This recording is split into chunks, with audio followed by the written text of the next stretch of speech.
Hello, this is Jack Vaughn from Prestige Worldwide Camping. Right here we have our 2019 Rockwood Geopro G19BH. This is a 3,200 pound dry weight with a 425 hitch weight. Please note we have about 200 pounds of equipment, and water will be about 300 pounds. Equivalent of that would be the gray and black tanks if those are filled.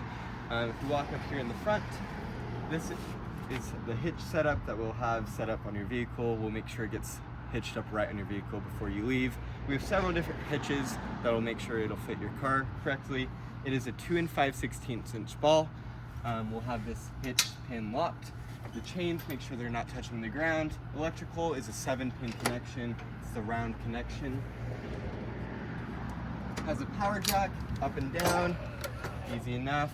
The propane, how you open this is you push down a little bit, twist off on both sides, open up.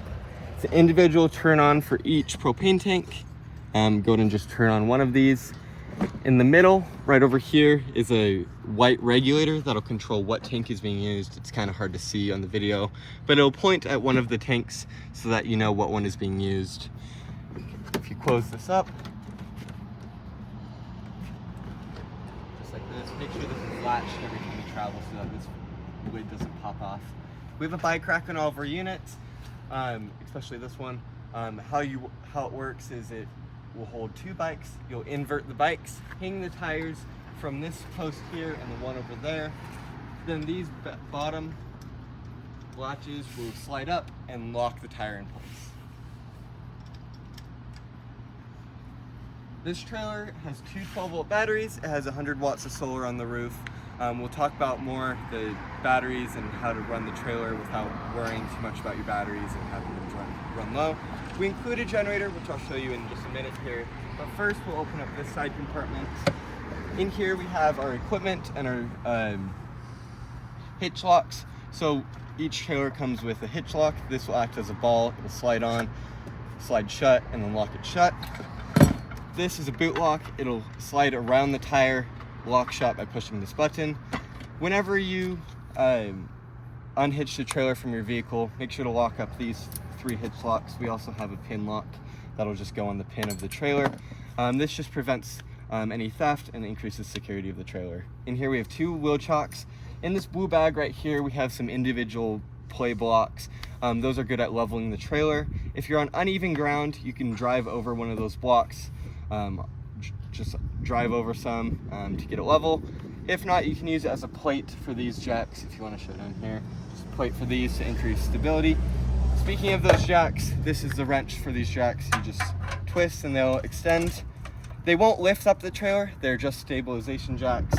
So make sure you just tighten them, but don't lift up the trailer with them.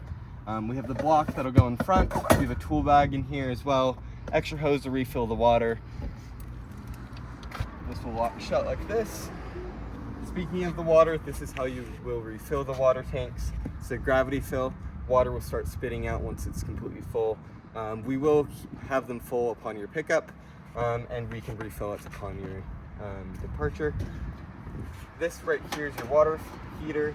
If you open this up, you shouldn't need to do much to it. If it isn't starting on propane after trying it 3 or 4 times, there is a manual reset button right here. You just push this in and it should reset everything so that you can try again. This just latches shut right here. We have an outside shower here. Obviously make sure the water pump inside is on and it should work great. There's hot and cold water supply as well. Shut that. If you're at a campsite with water hookups, you can hook up the city water. We recommend just running off the water pump and refilling the tanks whenever they are low. City water can pose issues if the pressure is high, and you don't really want the lines constantly pressurized. Just in case you come back to a trailer and one of the lines breaks, you don't want the trailer to be flooded. So hook up to this if you need to run a quick shower and you don't want to worry about the tanks. But I would recommend just refilling the water through the gravity fill. If you walk back here, this is where the generator will hook up. Additionally, if your campsite has a power hookup, whether that's 30 amps or a 110 volt plug, you can hook it up right here. And that will run the entire trailer. You will need the generator running or a plug-in for the air conditioning and the microwave. It will also charge the batteries, so it is handy if you're constantly running the fridge off batteries, or if you're using a lot and you want to recharge the batteries. If we walk back here, this will open up all the way. This bed will lift up. Inside here we have our cooler. It's a large cooler. There's 6 chairs in here. We have our trailer cord. This will hook up to the generator, which is right here. It is a Furman 3500 watt generator. The fuel refills right here. It will be full upon your pickup. It is ethanol-free gas only. We include an extra gas can in that side compartment, as you saw earlier, so that you can refill it. It is a dual fuel generator, so it can run off of propane or ethanol-free gas. Propane, we recommend just using the front propane cans. How you do that is you hook up the propane to this connection right here, screws on, and then there is 2 connections that will hook up to the generator. There is an electrical adapter that's right next to it, so make sure you plug in both. The generator has instructions littered all over the top of it, whether you're starting on ethanol-free gas or propane. Just follow it step by step and you should be good to go. They are super quiet generators. They're inverter generators, and they're oversized for this trailer, so they will run everything super well. It does like to start easier. It is easier to start on gas than it is propane. So we recommend starting on the ethanol-free gas and then switching it over to propane if you want to use the propane setting. We also include a rope lock in here. We'll talk about the code when you get here. But make sure to lock everything up, the generator, the cooler, when you use it, because they are super expensive. We have some additional tools in here for the generator as well. We walk on back here, we have roof access. Roof access only for maintenance only. Don't go up there, the roofs aren't strong enough to stay up there. Only if you need to go up there for some reason, just contact us if you need to. We walk over here, we'll start in this front compartment. Inside here we have an outside table and a side barbecue, as well as a level. The side barbecue and the outside table will hook up to this rail right here. The table will just slide on, lock on. Same with the griddle, it'll lock on right here. Don't put it on the table as it'll be too close to the trailer. It has its own mounting bracket. Mounting bracket will hook up right here. The propane hose will just hook up right back down here. Unplug this. It's a quick connect, super easy. There is a valve right here, make sure to turn this valve. The unit itself, the grill itself, has a couple valves, so make sure you just mess with all those valves and get them into the right position so the propane is flowing. There is some additional plugs back here as well. This is the refrigerator access. Contact us if you have any fridge issues and we can help you by opening those. How the door opens, open this like this by pushing up. The door itself, the Geopros, they have it's kind of like an automatic lock. So if you pull this, it's not going to open. You just have to apply some pressure and it opens up super easy. Screen door opens as well. Make sure this is fully open. Pull this tab right here to unlatch the stairs. Stairs fold down. There is pins on each side that can extend these legs if you are on uneven ground or you need it shorter. And the door should close on most settings. If we walk in here, this is the motherboard of the trailer. Light switch right here. Each light has an individual turn on or off. Right now all of them are off. It has 2 outside lights. It has an awning light and a porch light if you want to show them. Inside here, this will monitor your battery level. Right now it's showing this one is 2/3 full just because we have had stuff on all day. It will show full if nothing is on. Keep your batteries monitored. It likes to stay in the top half range, so try to keep it above 50% if you can. That'll give you the best luck. Fresh tank right now is showing empty just because this trailer came back, but you can monitor the tank levels here. Same with the black and gray, it'll show how full they are. They will be empty upon your return. Fresh tank will be full. Water pump control is right here. Make sure to turn this on anytime you're using the sinks or the showers. Turn it off when you're not using anything. Water heater, there's a gas and electric. We recommend using gas. Make sure the front propane cans are on. Past that, if you are running the generator, you can use electric. That's probably the only time it'll work well. You can use a combination. Awning, you hold this button. Make sure this door is either completely out like this. I'll show you by lifting up these stairs again. Make sure the door is either closed or vertical like this, or I guess perpendicular, I should say. Awning will extend just like this. We do have a tree in the way, so we can't go out far, but it will go out about 8 feet. There will be a valance that'll come down when it's at its end.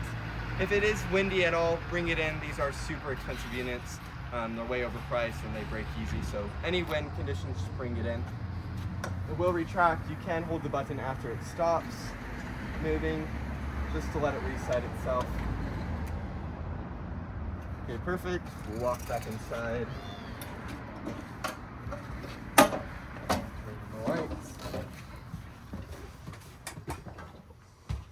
Okay, inside here, we have our kitchen set up. We have a cutting board with the sinks. In this drawer right here, we have silverware for 6 and some additional cooking supplies. Up here, we have pans, we have pots and a bowl set as well. Behind here, we have plate, bowls, coffee mugs, some cups as well. In here, we have a toaster, coffee pot, and then we have a Keurig with a whole bunch of coffee included for free. You guys welcome to use it up. However you like your coffee. This table will convert into a secondary bed. This table just lifts off. Make sure, kind of apply pressure by this pole so that the table doesn't rip off. You kind of just have to pop it up. Should pop off easy, and then the table can become the second part of the bed. These will become the additional cushions if you want to use this bed. The bed will always have sheets included on this main queen bed. We do have additional sheets that we can include for the bunk beds, which are back there. If you would like, please just let us know and we can add those on for you. It's the price varies, but it's around $30 for those bunk sheets. Up here we have a whole bunch of games, our contracts, and some manuals as well. The TV will hook up, has a DVD player, and it can hook up off of your phone. We have some HDMI cables in here that you can hook up to your device. So if you want to download movies on your device, you can stream it directly to the TV by just plugging in this HDMI cable to the TV and into your device. TV remotes are in here, TV controls are on the top. This will hook up to Bluetooth. This is the stereo system. It is right now hooked up to the TV, but you're welcome to switch it over to Bluetooth. There is a Wi-Fi ranger on this unit. Most people don't use it, as most people aren't within range of any service or Wi-Fi itself. This is only used if your campsite has Wi-Fi included and you can boost it to the trailer. You just scan this QR code for some instructions and you should be able to get hooked up from there. If we walk, sorry, I'm gonna flip with you. Right here, this is your solar controller. Biggest things, it'll show your battery voltage. It's showing 12.1 voltage. That's a little bit low right now, again, everything's been on all morning, so the battery is a little bit lower. If you click B, it'll cycle through the modes. It'll show how much the amps are in. So 0.9, that's about average. Not entirely sustainable, but the solar is doing a decent job here. If you keep clicking B, it'll show the battery percentage, and then it'll go back to the voltage. This right here is the heater controls. Turn it on. If you want some heat, it should kick on automatically. It is just a temperature gauge, so make sure the trailer is completely level, as it does have a sensor in here, so the temperature might be thrown off if it's not level. Same thing for the fridge. Make sure it is level. AC controls are up here on the unit itself. You will have to have the generator running or the plug-in, so make sure you do that. Controls are just on the unit. The red you see right here is not heat, it is just less cool. It is kind of misleading, but adjust the controls here, you should be good to go. The fridge, if you run it off the batteries, it is going to be the thing that will drain the batteries the most. So make sure when you get to your destination, switch it over to propane. What we recommend is, as you're traveling, if you have a 7-pin connection on your car, that's that round connection, the car will be running the entire trailer. So what you can do is you can click the on button right here, click it on, and then click this button so that it's in, so that the auto light turns on. Right here with auto light on, it'll run off your car. Well, it'll first try to run off propane. You'll hear it try to run off the propane, but the propane cans are off. So it'll resort to either running off battery or your car's power. I would also keep it on auto if you are plugged in with a generator or a plug-in. But if you are dry camping and you don't have any plug-ins, I would recommend switching this over to propane as soon as you get there. Propane won't cool it as well as your car will, or the generator or a plug-in will, but it is good at keeping it cool. So we recommend, as you're traveling, getting the fridge cold, and then once you get to your destination, switching it over to propane so that you can keep the fridge cold. They are basically big coolers, so they are designed to stay cold, even if they're not on, so you can turn it off periodically so that you're not wasting your batteries. Within the bathroom here, we have our toilet. The flush valve is just on the right here. We have included some toilet paper for you guys. Extra toilet paper in this cabinet here. It has to be RV toilet paper because it is a black tank, so it has to be black tank safe. In the shower itself, it's hard to see, but there is a silver valve on this right side right here. If you flip that, that is a shower recirculator, so it allows you to recirculate water, so you're not wasting 5 gallons waiting for the water to get hot. If you flip this valve, the shower shouldn't work, but the water will recirculate back to the fresh tank once the pump's on. Flip this valve and the shower should turn on. If you are having any issues with the sinks or the showers being low pressure, try flipping the switch and it does solve some issues there by itself. Everything else in the bathroom, there is a ceiling fan. This will just twist to open. It is okay to drive with this open because there is a vent cover. We recommend just closing it though. You can push this to lock it, pull it to unlock so that you can twist it. Controls are just right here. It'll turn on and then turn it off. The microwave, you will have to have the generator or a plug-in running, or it will not run. It just uses too much power to run off the batteries. All the plates we include should be on, or should be microwave safe. For all of the plugs to work, all of these 110 volt plugs, you have to have this inverter switch on. You just push this button right here, inverter should kick on. Now all of your plugs will work. Turn this off whenever you're not using any plugs, as it will use significant battery power, and it's not good for the unit to leave it on. If you are running the generator, you should not need to have this inverter switch on, as a generator should run the plugs itself. Below here we have a propane and CO monitor. If this is beeping, let us know. It will show some codes that you can read here and diagnose what the problem is exactly. Again, just let us know. We can help you figure out the issues. If it is propane, we suggest just turning off the propane cans, let the propane air out, open the windows and stuff, and then turn it back on, see if it goes off again. But again, just let us know and we'll work through any of these issues with you. Thank you for renting with Prestige Worldwide Camping. We look forward to meeting you, or we look forward to your next reservation if you've already booked with us. Thank you. By renting with Prestige Worldwide Camping.